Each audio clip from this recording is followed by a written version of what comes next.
Birinci Qarabağ müharibəsində itkin düşmüş sayılan və 33 ildən sonra kimliyi müəyyən edilən Babayeva Mədinə Rəhim qızının meyidinin qalıqları Kəlbəcər rayonunda dəfn olunub. Şəhidlə vida mərasimi Kəlbəcər rayonunun Daşbulaq kəndinin qəbirstanlığında keçirilib. Mərasimdə şəhidin ailə üzvləri və yaxınları ilə yanaşı Kəlbəcər rayonunda Azərbaycan Respublikası Prezidentinin xüsusi nümayəndəsi, Kəlbəcər rayonunda Bərpa Tikinti və İdarəetmə Xidmətinin, rayon icra hakimiyyətinin, hüquq mühafizə orqanlarının əməkdaşları, ictimaiyyət nümayəndələri iştirak ediblər. 93-cü ildə Kəlbəcərin məcburi köçürülməsi zamanı daha əvvəlcədən oğlu mərhum Aydın Vəloğlu rəhmətə getdiyindən bir oğlu, bir qızı var idi.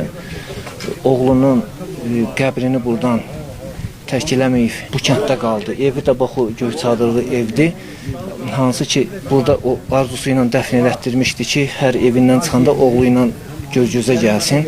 Və dediyin də üstündə durdu, 93-cü ildə buradan köçmədi, 33 il sonra çatdı öz arzusuna. Düşmən tərəfindən yandırılmış bir evin içindən, əmsi qızının evindən Nazim adında bir vətəndaşımız tərəfindən tapılıb. O da aidiyyəti qurumlara müraciət olunubdu, DNT testi nəticəsində tapılmışdı. Qeyd edək ki, Babayeva Mədinə Rəhim qızı 1905-ci ildə Kəlbəcər rayonunun Daşbulaq kəndində anadan olub. 1993-cü il martın 31-də Daşbulaq kəndi işğal olunan zaman itkin düşmüş sayılırdı.